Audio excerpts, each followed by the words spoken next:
Michigan wins. March Madness is over. What are the big takeaways from this year's tournament, and how do you feel about Michigan winning the whole thing? Today on the show, we are going to look back to a decision that Dusty May made during the Final Four, how that affected his team Monday night, and how in our own lives we can live with expectancy and confidence that leads to preparation, which then gives us hope and confidence. It's next.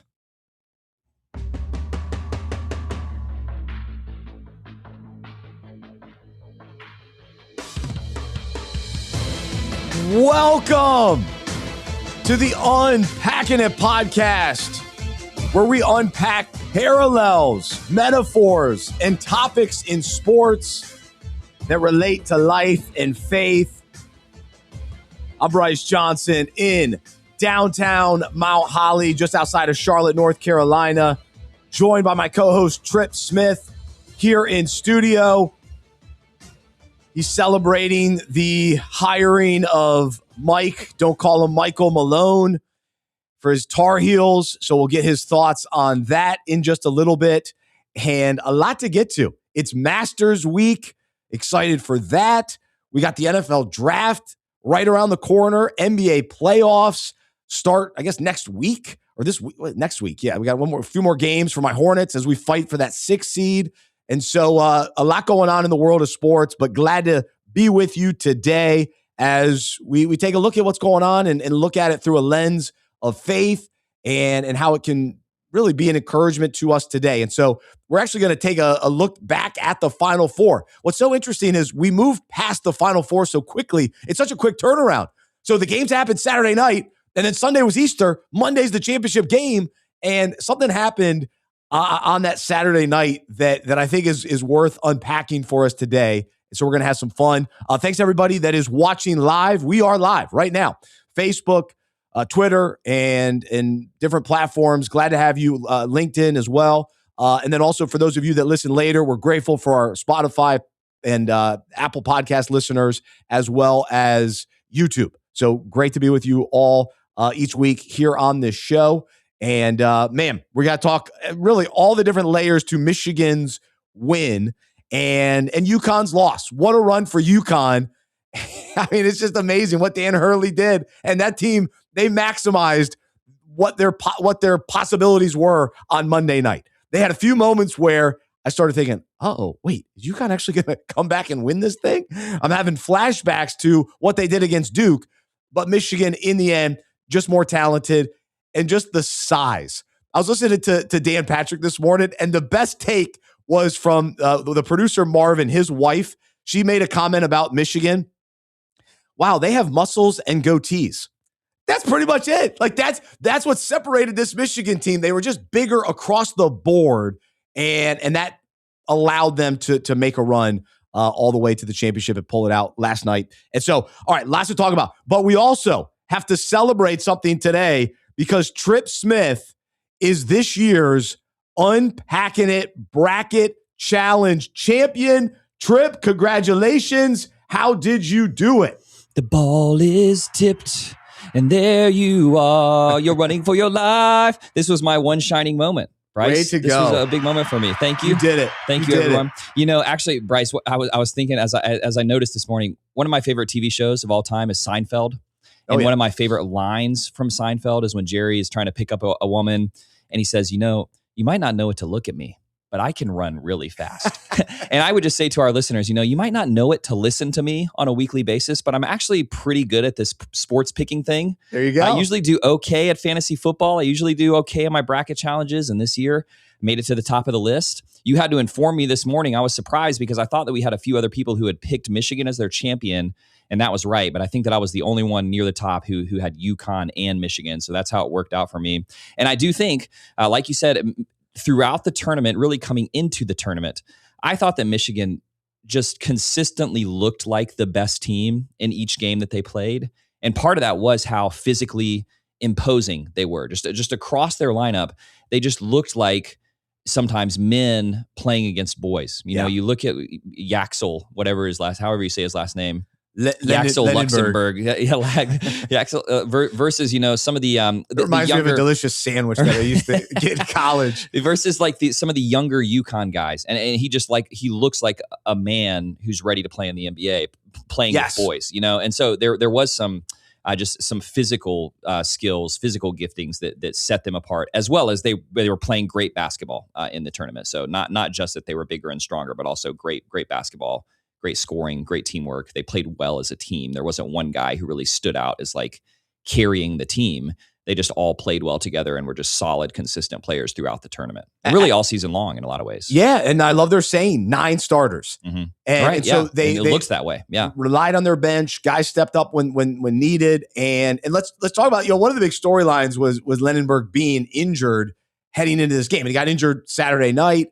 And I haven't heard anybody else say this, but I was watching the game with my dad, and I kept saying, I actually think Michigan would be up by more if he wasn't playing so much. Yeah, interesting. Yeah. Because I thought he was actually hurting the team more than helping the team. He was missing threes because he didn't have the lift, and he wasn't as effective on defense and sort of like the loose balls or step slower. The step slower. And I saw it throughout the game, and I was shocked that he played the whole first half. And then I was shocked that he tells Tracy Wolfson, I'm not feeling well. Like I'm in pain. I'm playing terribly. And he was very honest about that. But I think there was a lack of like mental toughness there from him that I was a little disappointed and surprised by, because he was allowing it to affect him negatively. Yeah. Now, to his credit, he rallied at the end because he made some huge plays at the end, a putback and some defensive plays even at the end. That made a difference. So he still gets credit for being out there, and he was their best player. Even though they had 9 guys, he was their best player all season long. Big Ten Player of the Year. I love his story. I love his game. And so it's not a knock on him. It's just so interesting when you're an injured player and you're the best player, you want to play through pain. But does it always actually help your team? Right. He was gonna play. If he was able to play, he was gonna play. As I was watching the Final Four game with Arizona, and I saw the injury in real time, and then saw him, leave the court, go back to the locker room, come out, go back again. And I was like, this has the looks of a guy who's been their star player, who wants to get back into the game, but is not going to come back into this game, and is also not going to be able to play in that national championship game.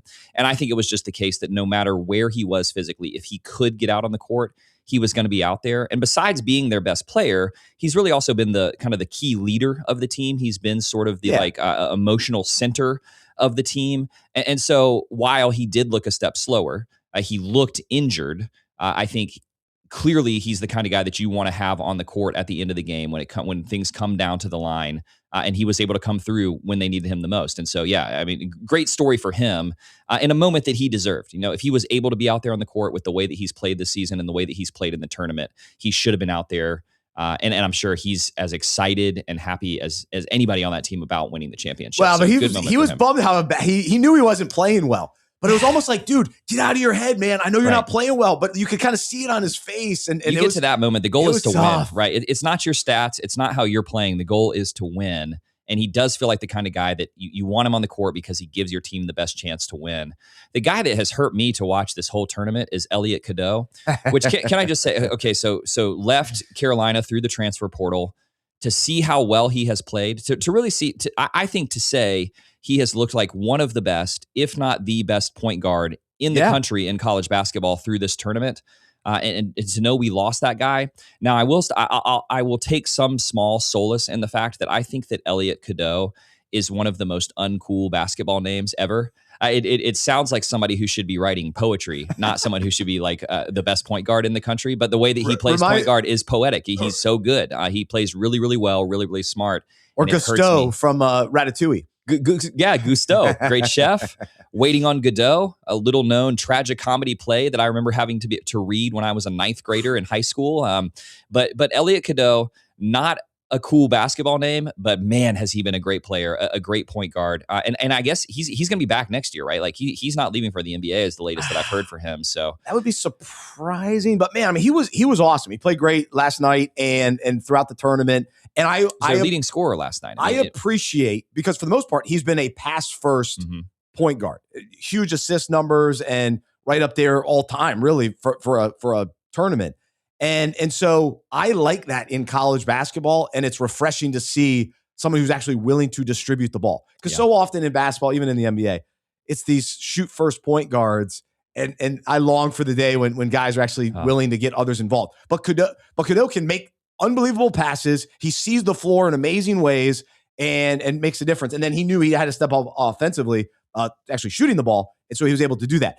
But you probably had a tough time watching him and rooting for him as a Tar Heel fan because he transferred. As a Duke fan, he was one of my least favorite Tar Heels ever, just with his demeanor and how he acted during Duke games. So I was not a fan of his. And I pulled for Michigan. I'm wearing my Michigan shirt today.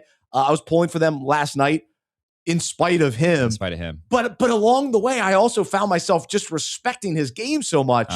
And I appreciate him, but I'm not necessarily a fan. He has an edge to him. He's a little bit cocky. Yeah, but I do. You're so right. I love to see the point guard who is the floor general, who is doing what needs to be done for his team to win, not necessarily looking to pad his own scoring stats. That's so great, and he's just been the exact kind of point guard that you want for a championship-bound team throughout the season and especially the tournament. So good on him. You know who I'm really a big fan of is Adai Mara, the big man, the Spaniard for Michigan. I love his game, and I thought he didn't play his best last night. And that's the fascinating part of this Michigan win is that they didn't play their best. UConn played really, really well, even though neither team could shoot as good as you would like because of the silly dome. So let me get to that in a moment. But the big man Mara, his ability to run the floor is so impressive to me. And I think he's going to be a really good NBA player. Yeah. I think there's tremendous potential with the right coach and the right system for him. I'm very high on what he can do. He's 7'3", little Pau Gasol, Spaniard background. He'll be a top pick, I think. And so I was impressed with him. But there were a few times in that game where I'm like, dude, take over and dominate. But it wasn't always happening. So that was impressive. The other part that I want to mention, though, college basketball is phenomenal, especially when you think about the small gyms that they play in throughout the season. Even Cameron Indoor, all these small arenas and stadiums, and it's awesome, or gyms. Then they get to the Final Four in the championship, and they play in these huge domes with the court where the lower bench yes. is not even on the floor. Oh my gosh. I say this every single year, and I'm speaking into the emptiness because they love the money that comes from having people pay $59 to sit at the top of the dome and they can't even see the court. Yeah. But they could say they're there. Can't see a play. You can't even see a play, but they paid $59 for that. And that's why they do this game in the big dome. But I'm not a fan of it. And it hurts the shooting. It really does. Me neither. And I'm also surprised that, at least to my memory, we've yet to see a significant injury from a player falling off the side of the court on one of those raised courts. Like I just don't understand how, because this has been going on for more than 10 years now. I mean, it's been going on for a while. I remember one of the first national championships where this happened, Carolina was in it, and that would have been probably 2009. 2008, 2009. So this has been going on for a long time. And I am amazed that we haven't seen a player fall off the edge of the court or step in an awkward way. That feels like that's bound to happen. But yeah, I don't like it. It does seem to affect the quality of play. And to your point, last night was really a defensive battle. I mean, UConn didn't break 60 points until the very end of the game, and yet they were still in it because, Michigan was just kind of barely holding on to a 5 to 10 point lead throughout most of the game. So it was offensively, it was sort of flat for both teams, and especially for UConn until the end when there was some urgency to try to catch up. But and I think that has to do with the atmosphere that you're playing in. We always see these championship games that get off to a slow start offensively, and I think it is because it is such an unusual and unfamiliar setting.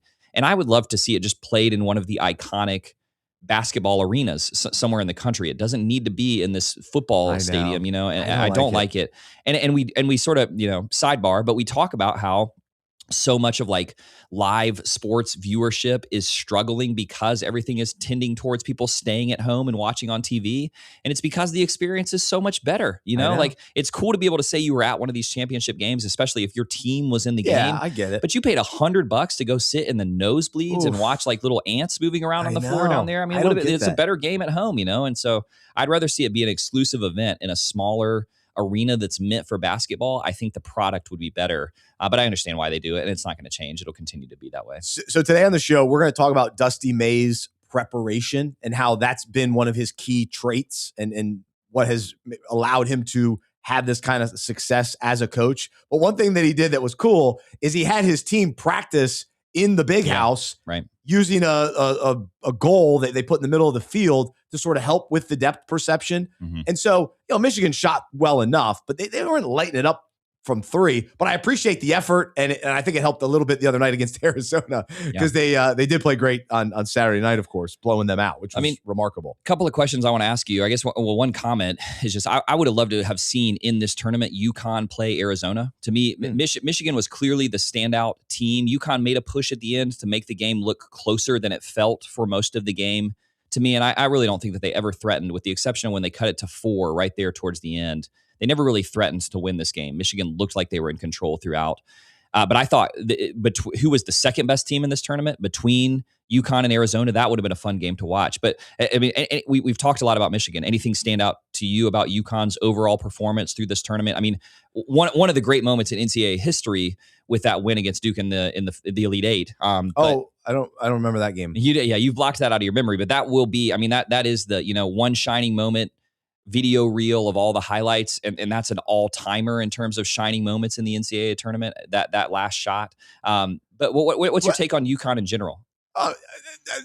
Man, I took some strays there with your little take on UConn. I didn't bring that up to hurt you. I'm saying objectively, historically, that was a great moment in NCAA history. It happened to be against Duke, which makes me still a week later so happy. But what's your take on UConn? Yeah, so it's interesting because as a Duke fan, I don't like UConn. I don't like the program. Calhoun, all right, Ollie, long history there. Yeah. UConn has had Duke's number a number of times, and they've had tremendous success. The fact that this is the first championship that they've lost. They were 6-0 leading into this one. So this is their first one. They win. That's right. Yeah. So tons of respect for them. And I'm not sure that there was enough of a rumbling throughout the year that, UConn, we got to keep an eye on them as a championship contender.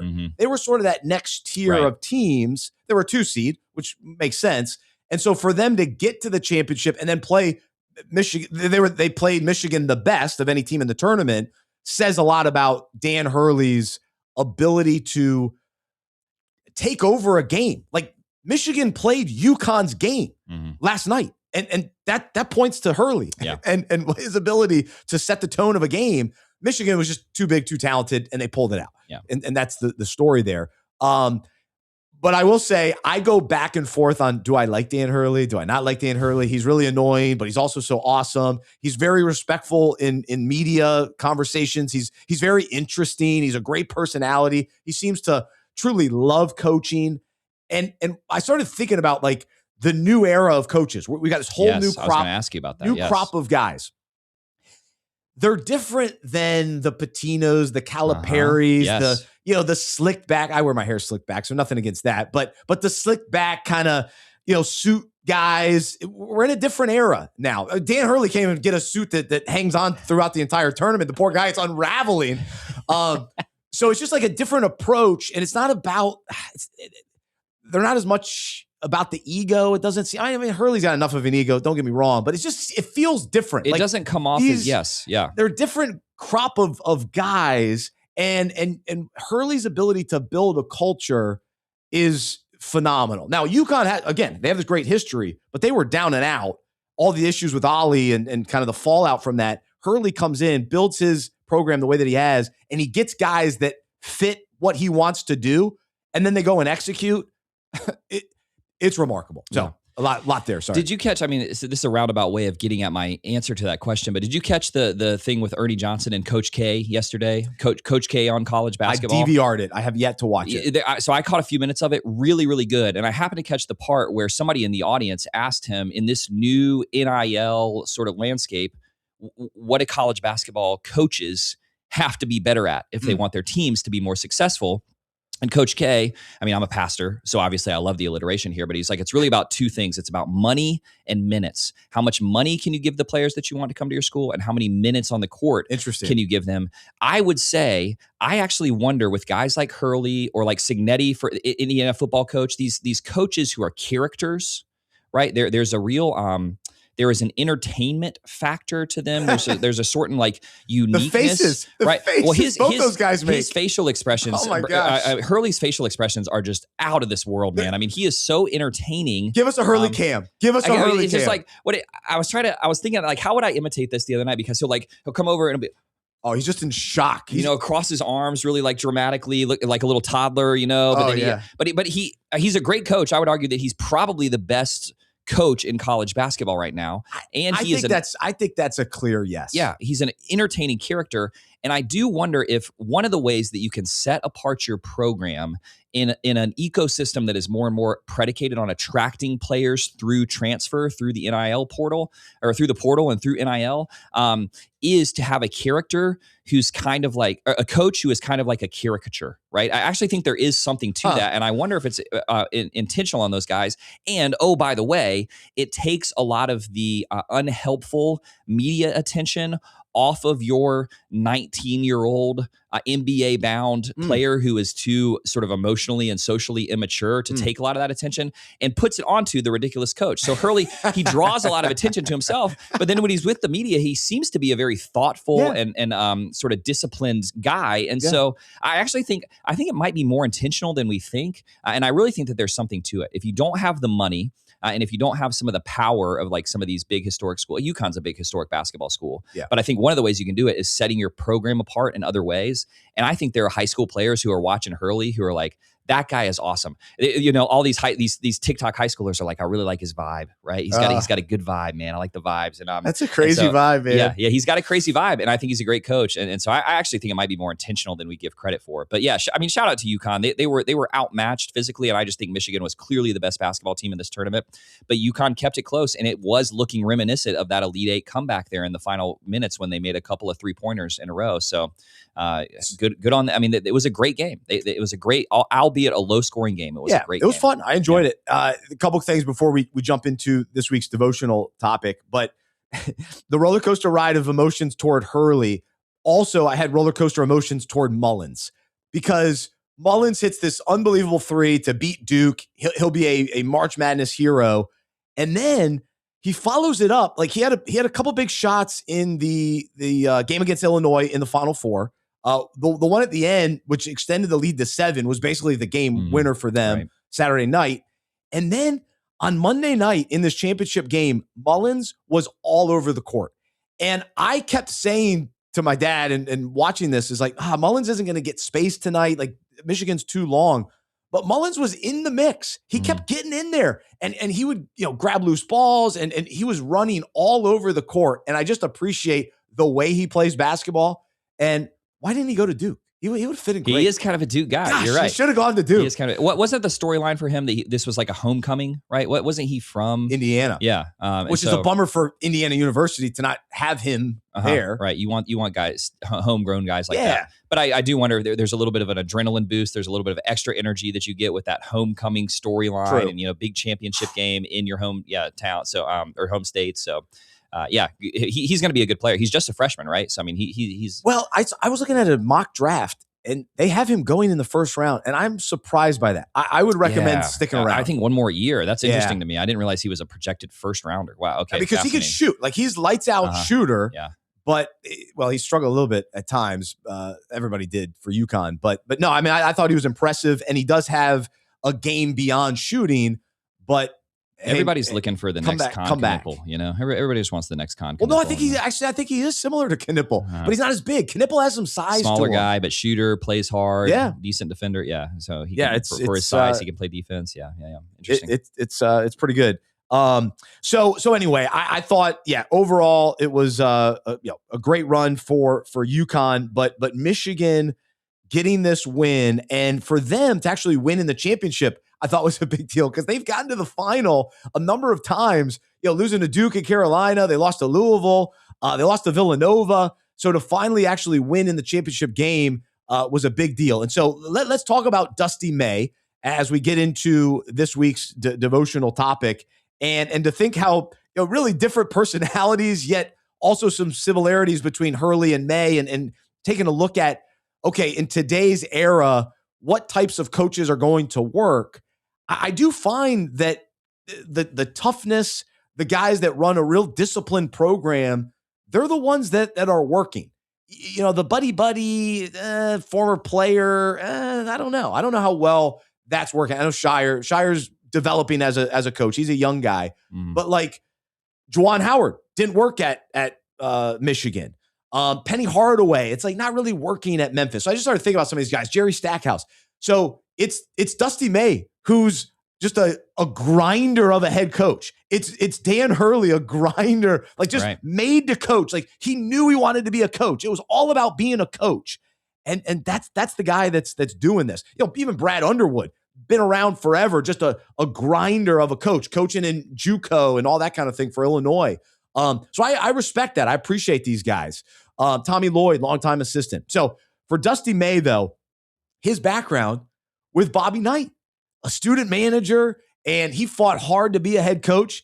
And here's, I don't know if anybody else has said this, but as impressive as it is that Dusty May just won the national championship in his second year at Michigan, you know what I think is more impressive?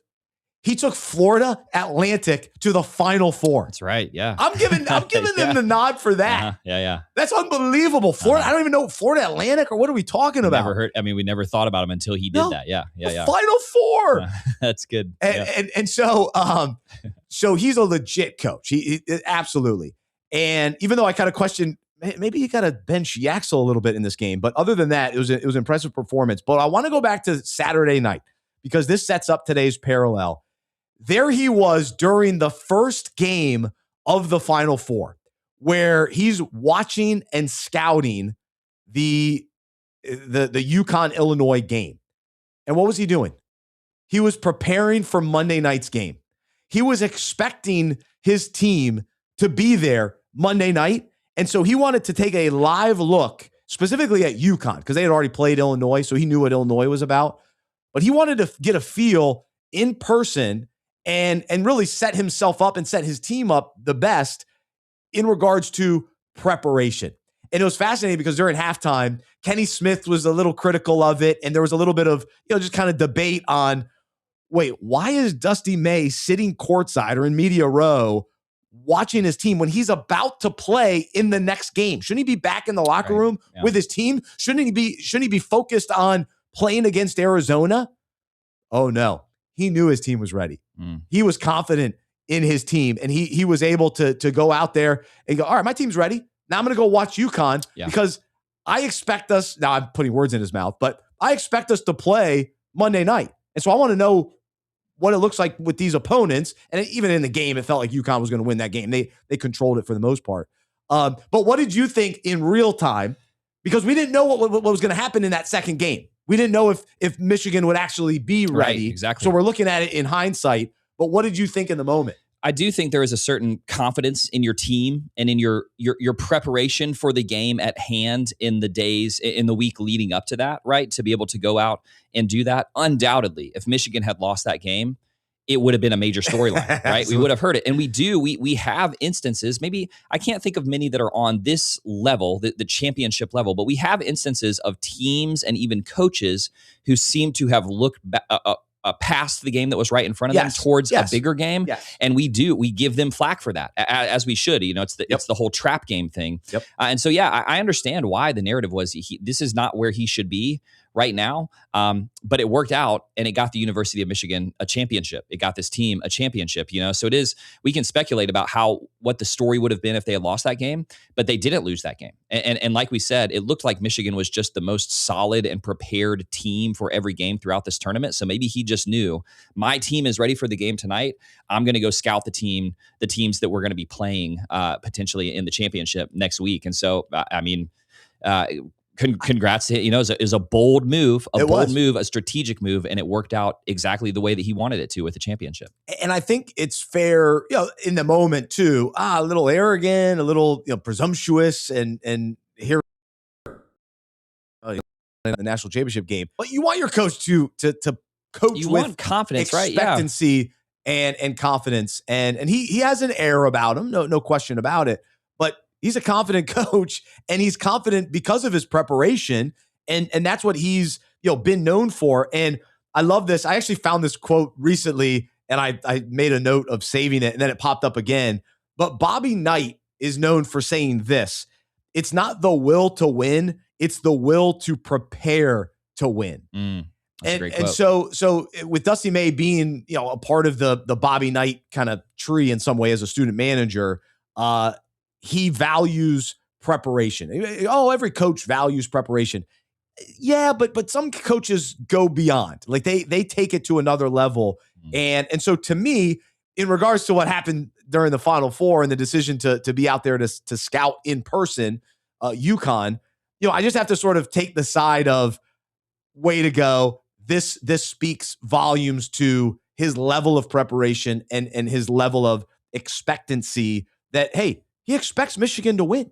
And you have to have that mentality if you want to win big time games. And so not to say that UConn wasn't prepared. They expect to win. That's their culture as well. But as we look back at Michigan's championship win and the path to get there, I want us to look at this concept of expectancy and preparation and how it actually parallels our own lives, specifically as followers of Jesus, because I believe we are encouraged and enabled to live with expectancy because of what Christ has done for us.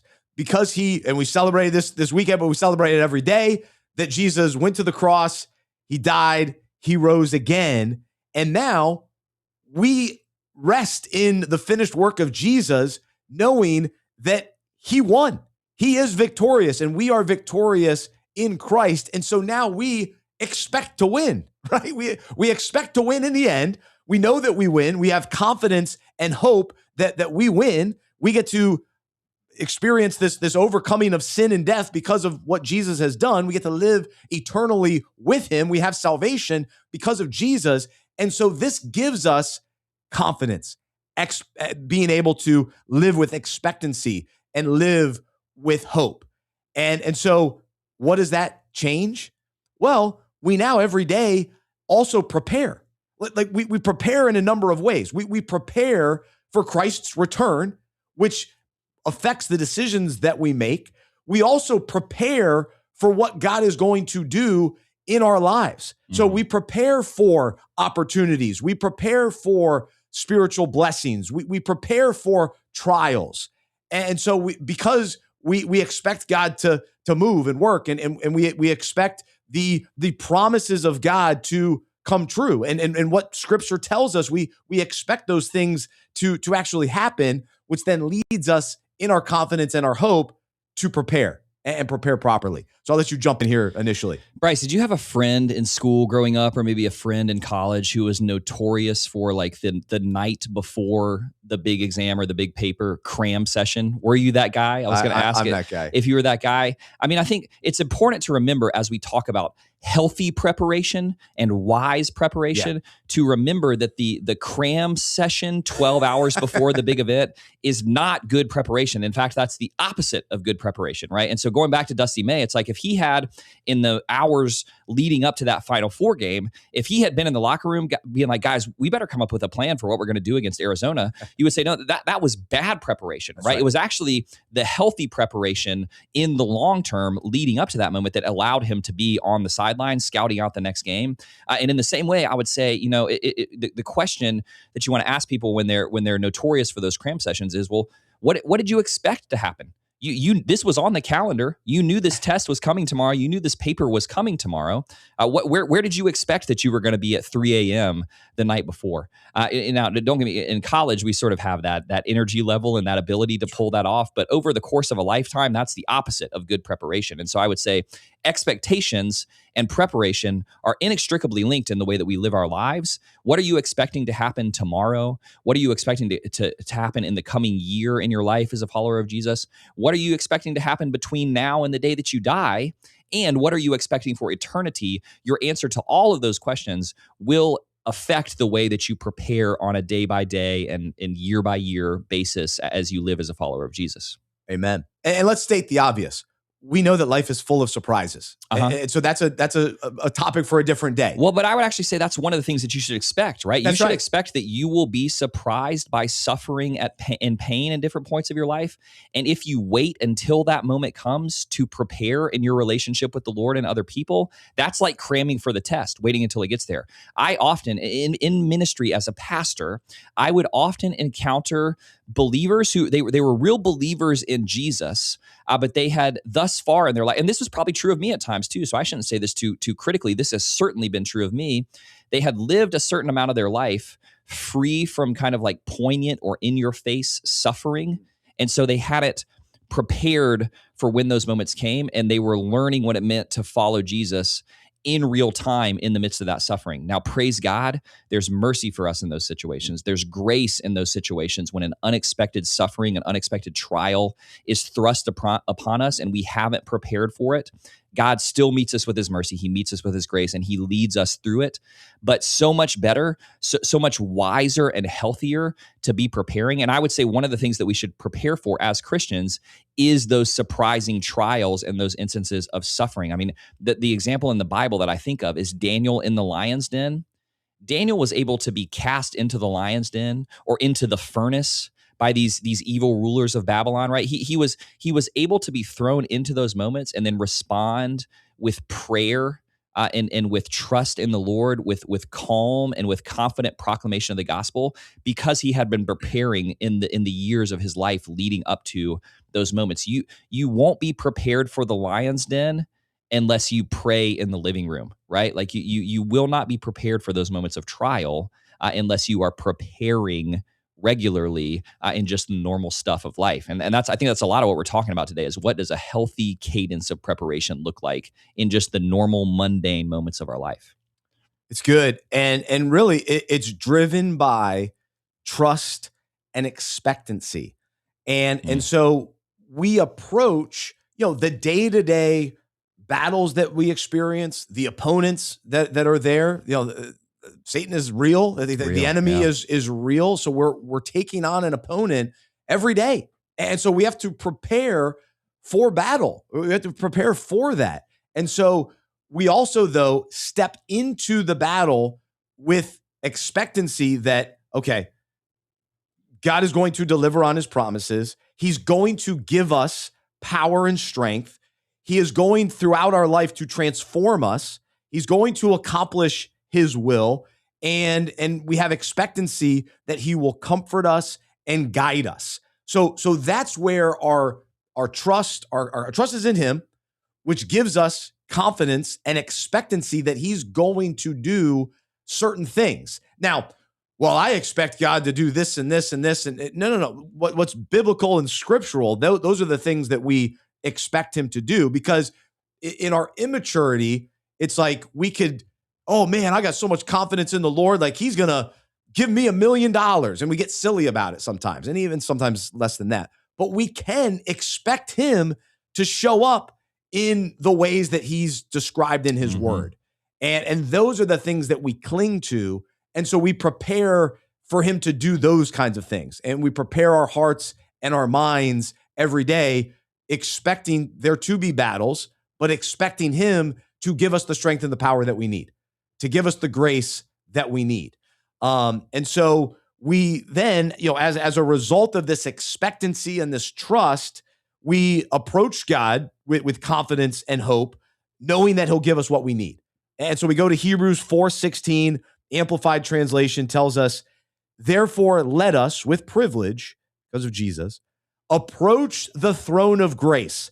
That is the throne of God's gracious favor with confidence and without fear, so that we may receive mercy for our failures and find his amazing grace to help in time of need and appropriate blessing coming just at the right time.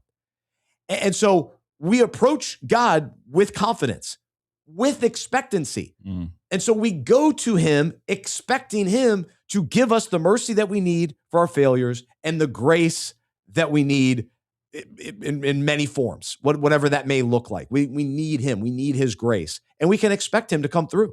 And so, again, this gives us hope and confidence to go to him. It gives us hope and confidence as we approach the battles and the opponents of life, that we're relying on him, and he's the one that's with us. That's so good, man. I love that you're naming that connection between expectation and preparation, right? Or the biblical words that I'm hearing there are like the promises of God and our responsive preparation, right? The Bible is full of promises where God is saying, here is what you can expect of me. Here is who I am. Here's what I'm like. Here's what I will do for you.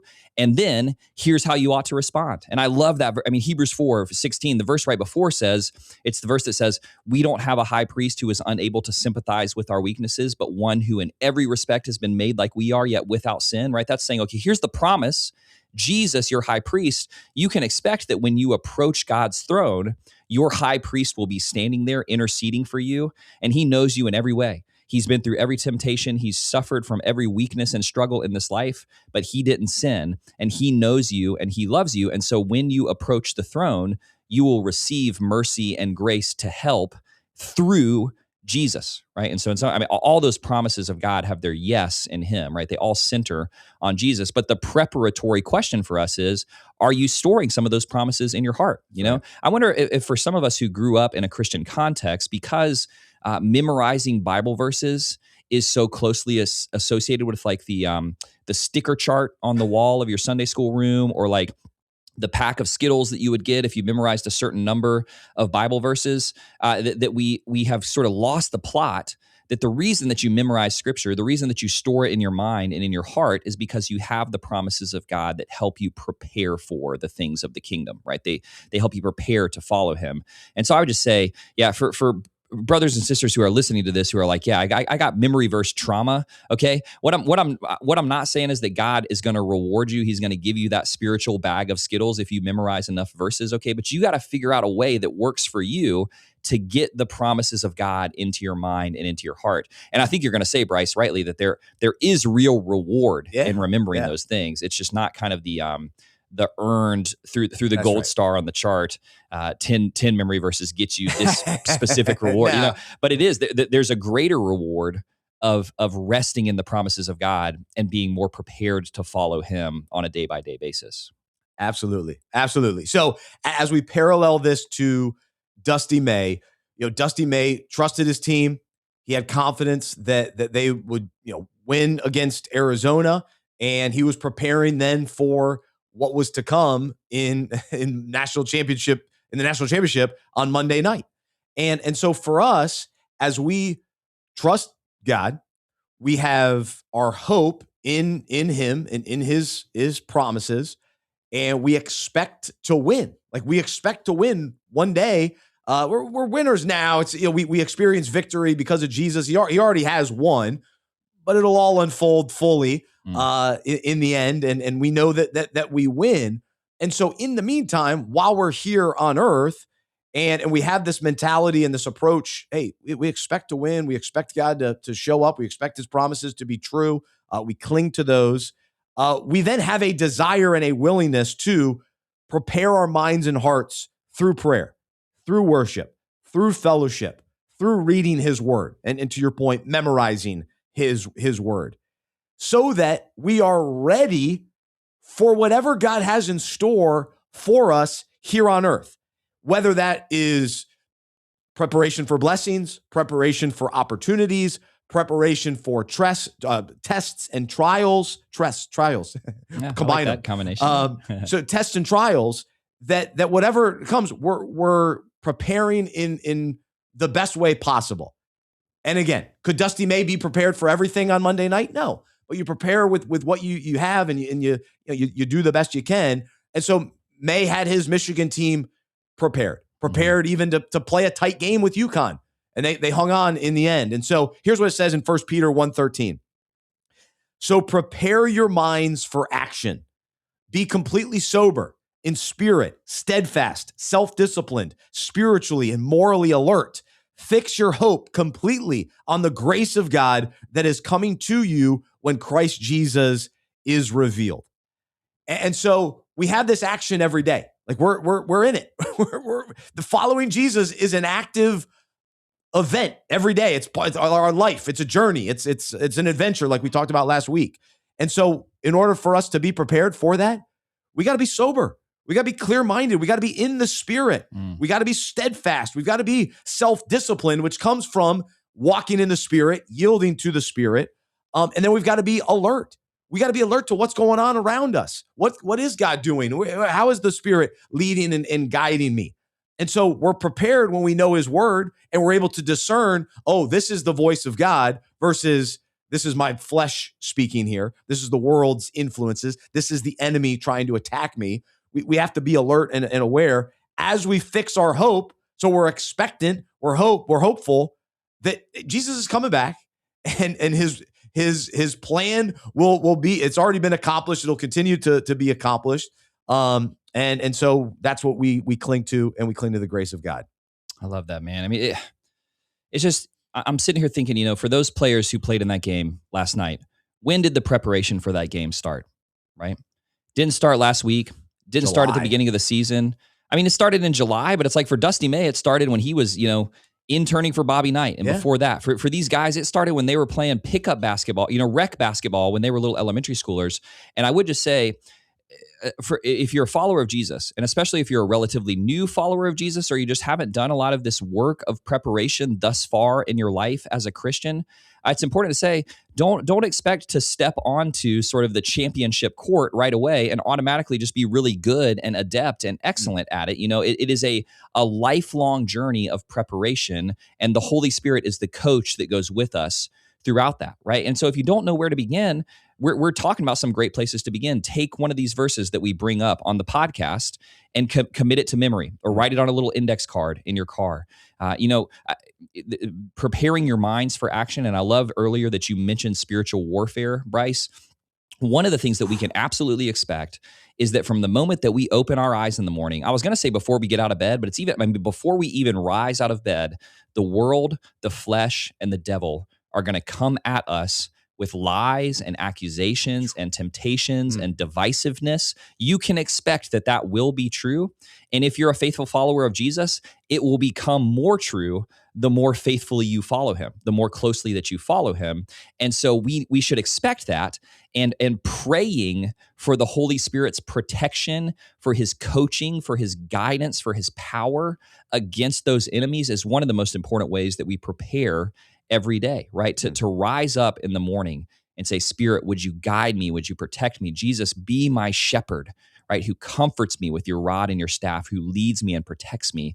This is the sort of simple preparation that starts with very small steps and grows into a flourishing life of a follower of Jesus who's preparing for the battle every day. Absolutely. So we prepare our minds, we prepare our hearts, and it does go back to knowing God's word. Like, that's always such a key part of every conversation that we talk about, is when our mind is being renewed by the Spirit, by God's word, then we're going to be prepared when the temptation comes, to know the truth and to, that's not true. I'm not going to give into that. And then our hearts being prepared too, and open for God to move, open for God to lead, having a prepared heart to encounter, like we talked about last week, persecution or any sort of, tension with other people, and dealing with our bosses and spouses and people that we just encounter throughout the day. We have to prepare our hearts in the morning to be ready for some of that. That's going to come too, in the midst of our days. And then just in a bigger context too, we also need to be ready and prepared that Jesus is coming back. And so for people that are, well, I'll go back to church when I'm older, or maybe later this year, we kind of put things off, or like, I'll start reading the Bible again. And it's like, no, we got to be ready now. Because here's what Jesus says in Matthew 24:44. Therefore, you also must be ready, for the Son of Man is coming at an hour you do not expect. So on one end, we expect him to come back. We trust that he's coming back, but we just don't know when. But we can get ready. We could prepare. I know he's coming back. I want to be ready. I don't want to be monkeying around, procrastinating, or allowing sin to dominate my life, or just go down the path that it leads to destruction. No. I want to be ready. So I think that's part of this conversation too. I mean, it's interesting how often Paul and other authors in the Bible, but especially Paul, use athletic metaphors to talk about our Christian life, and particularly the preparation. And we know, any of us who are familiar with our favorite sport, we know that there are seasons, there are sort of seasonal rhythms of preparation. You can't be pushing yourself at maximum intensity all of the time, but all of your preparation is geared towards, hey, there's going to come a moment when I find myself in the big game, in the big moment of opposition or trial or conflict. And everything that I'm doing right now, months and even years out, is preparing me for that big moment. And the moment that the Bible tells us to expect is the moment when Jesus returns, when he returns as a king and a warrior and a judge and our hero. And it says, sometimes that advice in the Bible is misconstrued as sort of live your life as a Christian with maximum intensity and sort of like energy and enthusiasm every day, where you're evangelizing everyone that you meet and you're doing every possible spiritual practice and spiritual discipline that you could do. And I would just argue that's not sustainable for a lifelong follower of Jesus, but we're always living with that moment in mind. And then we're sort of reverse engineering the preparation to say, okay, what are the healthy rhythms, the healthy cadences of preparing and following Jesus that I need to be doing today to prepare for those big moments that are coming in the future? That's right. Man, no, that's good. And also I would say the encouragement for people that are in the season of waiting too. And especially, waiting for things that are, I will just say anything. Whatever you're waiting for. This is a season of preparation that God is working in you and in me to prepare us for what's next. And sometimes we throw that out and that's cliche, but when we view it through the lens of expectancy and hope and trust, that no, I expect God to show up, to work, to move, to accomplish his will and purposes in my life. Again, it's not always going to be exactly how we want it to be, and it's not always rosy and like we talked about in the last couple of weeks, health and wealth and not all that kind of stuff. But God has good things in store for us. He has good plans. He wants to use us for his purposes. And so we live with expectancy even when we're waiting. It's in preparation. Mm-hmm. And I've experienced this through the first 12 years of ministry, where I wanted things to happen right away. And God was preparing me to handle the next opportunity, the next, sometimes it's an increase. Sometimes it was a trial. He was preparing me for the trial that was coming, preparing me to become a dad and preparing me for a tough season that followed that. And so that's part of this expectancy too. And again, as we look at this parallel to Dusty May, it was confidence, it was trust that led to the preparation and embracing the preparation, that he's like, I'm going to show up, I'm going to sit on media row and prepare because I'm expecting to be in that game Monday night. And so we expect, I expect God to do something. I expect God to move. And so in the meantime, I'm going to prepare my heart. I'm going to prepare my mind, prayer, fellowship, worship, studying God's word, memorizing. And God, whatever you have next, I just want to be as ready as I can be. And to your point earlier that you mentioned, and I trust in your grace and mercy for where I'm not prepared. Yeah. And I'll lean on you in my weakness as well. That's exactly right. Yeah. So I hope that this is encouraging to everyone today. And so, there's just this link between trust, confidence, hope, and expectancy and preparation. And that leads to preparation. And then when we feel prepared, it sort of breeds more confidence. And so now if you're prepared, you're confident. And so our confidence isn't just in our preparation, but it's our confidence in the Lord and the preparation that he's doing in us as well. So there you go. And the encouragement for those of us that wait till the last minute for tests at school. Let's take. I didn't mean to shame you for that, Bryce. I hope you didn't feel some wisdom there too. I hope you didn't feel any judgment or shame coming from me about that. I had my fair share of those all-nighters and those cram sessions when I was in college. I would just say that sometimes we carry those immature habits from like our early 20s school days into our mid 40s following of Jesus. And I would say if the way that you're following Jesus always looks like the cram session 3 hours before the big event, that's just not a healthy or sustainable way to follow him. And he's inviting you to something more. He's inviting you to better, more joyful, more expectant preparation. There you go. Yeah. All right. No shame for your late night study sessions, man. Those are some of the good memories at college, man. Those are the things you remember the most.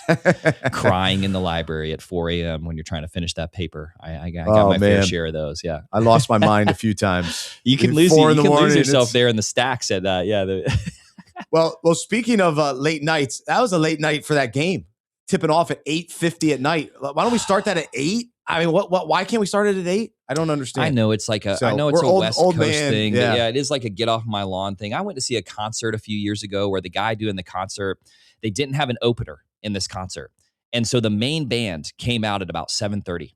And the lead singer said, guys, we've always had a dream of doing a concert with no opener that starts at 7:30 so that this thing can be over and we can all be in bed by 10 o'clock. And the whole crowd cheered, young and old, right? We all love it. That's what we want from our sporting events. I know there's the West Coast to consider, but frankly, man, if they're out there in California living the beautiful California coastal life, like I'm not worried about them. You know, us hardened East Coasters over here who are suffering, we need the game to start at like 6 p.m. Don't give me this 9 p.m. start time. I can't take it anymore. It's tough. They've lost fans. They do lose fans. Now, I'm a late night guy. It's in me. I'm not quite as late as I used to be now that I'm a dad and we got to get up early. But if I have to for a sporting event, I dig deep and it's like, all right, I'll do it for about 3 or 4 events every year, and this is one of them. Yeah. You know, you got to stay up for this game, got to stay up for the Super Bowl. I'm willing to do it for these games. I'll probably stay up, for some of the last games of the NBA championship that's coming up in a couple months. That's here. Right. But yeah, man, it's hard. It's hard when it's 11:30. You're waiting for one shining moment. I know you stayed up for one shining moment. I made it till the end. One shining moment. My dad and I were both up watching it, so it's always a special montage. It's just, I love the song. I love the way they do it. I love how it wraps up the tournament. It reminds you of all those great moments. So anybody that criticizes one shiny moment, I'm totally on the other side. I love it. Embrace it. Yeah. I actually watched the first one. Wow. I saw it on Twitter, and it was great. And it holds up. What was the year on that? Do you remember how long have they been doing it? Early 80s. Okay. Yeah. Yeah. It's a great tradition. It's a great tradition. And I just feel like you don't have that many traditions like kind of the fan experience tradition that have still stuck around for that long. So I love One Shiny Moment. It's so good. Corny song. And I love it so much. I love it so much. But it's perfect for the event. Yeah. It's a song about, right. It's not one you're jamming out to, driving down summer tunes. No, but you get in the gym. Are you cranking up One Shiny Moment in your earbuds before you go for that bench press max, Bryce? Is that your hype song? That's assuming that that's assuming that you're at the gym. You're putting me at a gym with a max out opportunity. Yeah. Speaking of college, when you're in the elliptical in your garage, Bryce, and you're really pushing it, are you? Good for those that do, but that's unrealistic. Bodily preparation is of a little usefulness, Bryce, but spiritual preparation, godliness is of much value. Yeah, absolutely, so there you go. Absolutely. All right, I've got a couple quick takes about the national championship game, and then we have to get Tripp's thoughts on Mike or Michael. You choose. Malone. And so we'll do that. But let me see. So I saw the Fab Five Saturday night. They did a special mega cast with all 5 guys. Mm-hmm. I thought that was really cool. It was a great idea for kind of the Final Four to showcase those guys. And I really appreciated their willingness to embrace this year's Michigan team, because that Fab Five, they haven't always been respected. Of course, they didn't win a national championship. They lost, and then they got in trouble. Remember all those years, and then they've been able to reconcile. And Juwan Howard used to be the coach just a couple years ago, and he's still a part of the Michigan family. Mm-hmm. And so I hope that's the case for Hubert Davis. As they move forward for UNC. Some bad feelings right now, but maybe there can be some reconciliation. It's tough. But for Juwan Howard to be a part of that, I thought that was really cool. Can I just say, I think we're going to see more and more of that. We saw that with the Miami team as they made their push through the college football playoff. We saw some of those historic Miami players on the sidelines, and that was really being highlighted on the TV broadcast. And I think more and more we're going to see, especially these programs with long histories of success, bring back those old guys to hype up the current team, to improve television ratings. So that's a trend that has sort of picked up some steam, and I bet we're going to see that more in the coming seasons, which I'm excited for. I think it's great. Yeah, me too. I'm a big fan. Love seeing the former Dukies in the crowd. It's always a treat. And same with former Panthers. We talked about that during the playoff game. Seeing those guys was really cool. Yep. So a couple of quick things. The idea that the big man for UConn, Reed, played for Michigan was crazy. And there he was. I was listening to him lose, in the press conference. He's talking about his boys that he was just with, there were only a couple guys, but the program that he was with winning a championship. I thought that was interesting. But that guy, Reed, he's awesome, man. He was talking about Jesus. Just seems like a really cool guy, solid guy, very humble guy. So I'll be pulling for him. I think he's got a shot to be on a team in the NBA. And then two other funny things that happened during the championship game or afterward or throughout March Madness. Ernie Johnson, who I love. He's one of my favorite guests I ever interviewed in my broadcasting career. I love Ernie Johnson. But he did the post-game responsibility of the trophy, most valuable player, MLP, most outstanding player, all that. And he interviewed whoever the chairman is who has the trophy that comes out. It's always fun to watch the mic battle because broadcasters are taught you do not give up the mic to anybody. And so Ernie Johnson was holding on tight, and there's a little bit of a tug of war, and you got to watch for it. But way to go, Ernie. So give it up for Ernie. Yeah. He did it. He kept the mic. And so an impressive effort there by him. So that was cool. And then I was watching them cut down the nets, and this has been the case for a number of years, but those Werner ladders are phenomenal. Yeah. And great ladder. Great product. I have a ladder that must be 40 years old. I believe my dad got that when he got married, and that's the ladder that I use. And it is rickety. And when I was putting up my Christmas lights, I was hanging on for dear life. You got to get yourself a good ladder. I need a Werner ladder that has the nice little, you're so safe. You're like on a platform. You're up there cutting nets. Oh, those platformed ones. It's incredible. I got to get one. Yeah, but I got a little, 5-footer Werner ladder at home that I use for different projects around the house. And it's sturdy. My boys have put that thing through the ringer. They just beat that thing up, throw it down staircases on our deck and stuff like that. And it has stood the test of time. So can vouch for the quality. Okay. And a really smart sponsorship thing that they have done over the years. It's just such a brilliant sort of synergy of that product and that great moment in sports. And so, yeah, good for Werner ladders. Yeah, absolutely. So there you go. There's a couple observations and moments, but way to go, Ernie. Way to hang on to that mic. Mike Malone, former NBA champion with the Denver Nuggets, is the new head coach at UNC. And I'm not sure how many times I've heard it, but did you know that his daughter plays volleyball at UNC? That was my favorite. That's my favorite line of all the reasons. So he's an NBA champion, and his daughter plays volleyball at UNC. So we're good. We're good. We got our guy. So I like him. I think he's seems like a good guy. I think he'll be fine. Will he be better than Hubert Davis? We'll see. I'm not sure there's any guarantee of that. But I think it's a fine hire. I'm just questionable that the thought process of let's get an NBA guy because college basketball is now a professional run type of organization. We saw Dusty May do it. We just saw Dan Hurley do it.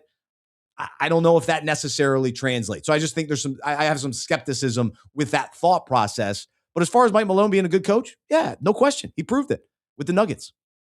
Yeah, you said a word a minute ago in your little summary there that perfectly sums up how I feel about the situation, which is, yeah, it's fine. It's like, it's when any sport has its championship game, I devote the next 24 hours to thinking about and talking about how that championship game went.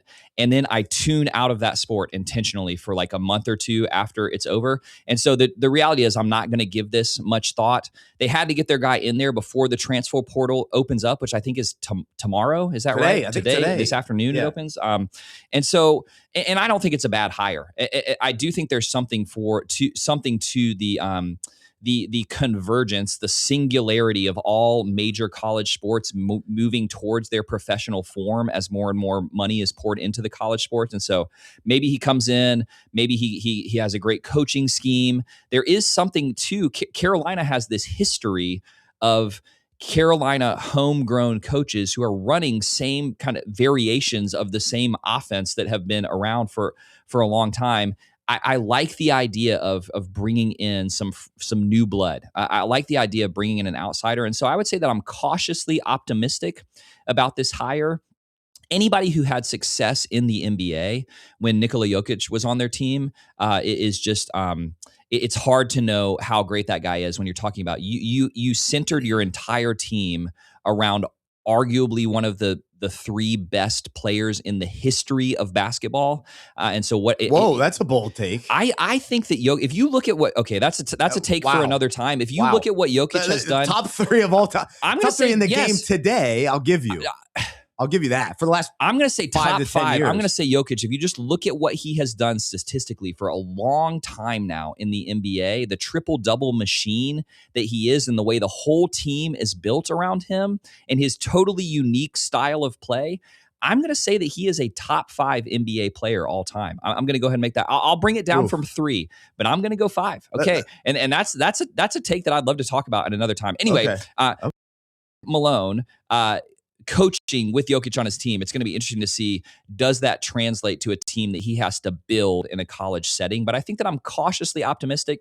I'm not going to think too much about it until we get closer to next season. So I wish him all the best. Come on, go Tar Heels. I want him to succeed. But my one other thought or concern is, why did he get fired from Denver? Why did it not work? Do you remember that situation though? There was an issue with the GM, Calvin Booth.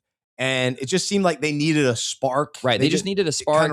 It had run its course. It was a weird situation. You're thinking we got to maximize the Jokic years, but they also had a lot of just weird injuries that season. And there was some stuff going on with like the bench chemistry. I mean, I don't think that he was fired kind of unexpectedly.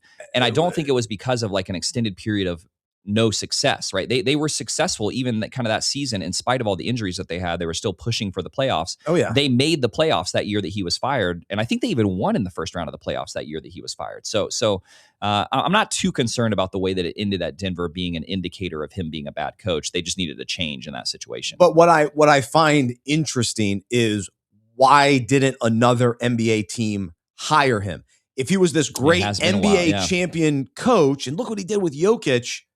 Well, he's been out a couple of years and no team has hired him. That's a good point. So why is that? Is that his choice? Is that the league's choice? And then I go back to Bill Belichick, and I couldn't believe that nobody hired him in the NFL. Why wouldn't the Falcons hire Bill Belichick? And so he's out of the NFL, and he goes, all right, well, nobody wants me here in the NFL. I guess I'll go coach at UNC. And there's a similarity. There is a similarity there. And there's also a similarity where all of the greatest things that Bill Belichick did, he did when he had a guy named Tom Brady on his team. That's right. So was it the star player or was it the coach? There's an uncomfortable similarity there that's emerging in my mind. Did you know, Bryce, that Mike Malone's daughter, though, plays volleyball for UNC? Well, that's a good point. She does play volleyball at UNC. And Mike Malone already had a UNC sweatshirt before being hired by the team. So that's good. So he's a part of the UNC family, I guess, already. Yeah. You made a great point before coming on that I'm not sure that I trust anybody who won't take a stand on whether they're Mike or Michael. Oh. You read every article on ESPN and he's referred to as Michael Malone. In the media, he's referred to as Michael Malone. I understand with names like Mike, right? There can be, with names like Matthew, right? There can be confusions around, are you a Matt or a Matthew? But the man himself needs to take a stand and tell you what to call him. And I've never trusted anybody who will say to you, well, I respond to Matt or Matthew. I'm really okay with Mike or Michael. It's like, no, you're not. Pick one and tell me what to call you. That's right. And the fact that he is sometimes Mike and sometimes Michael is definitely, I'm putting that in the cons column when it comes to arguments for whether or not he's going to be a good coach. That's great. I'd love to see a press conference where he comes out and says, I am Michael. Stop calling me Mike. But I don't think we're going to get that. It's a funny thing in sports where names are different. Like even this year with Cameron or Cam Boozer. Yeah. Which one do we go with? It's just confusing for us as fans and I think as broadcasters too, trying to figure out what to call these guys. So you have to be very clear with what you want to be called. And then in everyday life, I get emails from guys that have one name in the return name and then a different name in the signature. And it's just confusing for me. So we just need more clarity around that. And so I already saw it yesterday between the Mike and the Michael Malone. So this is just a kind, loving encouragement to those of you that do have multiple names, because you're a Trip and I'm a Bryce. There's no other way to go. That's right, it. Yeah. That's all I got. So I can't necessarily relate to that, but I will tell you on the other side of it, it creates a little bit of concern. I'm going with Mike until I hear otherwise. I'm going with Mike. But if that's like his friend's name and Michael is his professional name, then I should have never have heard him called Mike. I only wanted to have been Michael, So it'll be. Why don't Mike. you go by Mike? So there you go. All right. Well, there's our take on my main constructs. Take is, I don't know how I feel about the hire, but that reminds me. The best face last night was when Mara slammed it, huge slam, and Hurley's face was like just. He had smelled something bad. It's just so funny. His faces are classic. I love it. All right, well, there you go. That's this week's show. March Madness is over. Next week, we will talk about the Masters, our one golf show of the year. Probably do maybe two, maybe U.S. Open. But we'll have some fun with that. And then around the corner, NFL draft. So we will start getting psyched for that. Already some interesting storylines surrounding that situation. But good luck to your Tar Heels, Mike Malone. Shout out to all of our Tar Heel listeners. Love to know your thoughts on this hire. Reach out, Bryce at unpackingit.com. Let me know. For Trip, I'm Bryce. Congrats to Michigan. Our buddy Matt Vanderbilt, huge fan of Michigan. So I'm wearing my maize and blue shirt today. I may have worn this last week too, but not on the show. So I got to wear it again. How about that? But for Trip, I'm Bryce. Do we have a stand on how many times you can wear a shirt in the course of a week? Multiple times? Hurley was wearing the same suit for every game. Get the guy a new suit. Why can't he just find a new suit? He's like, I got to keep wearing this. It's falling apart.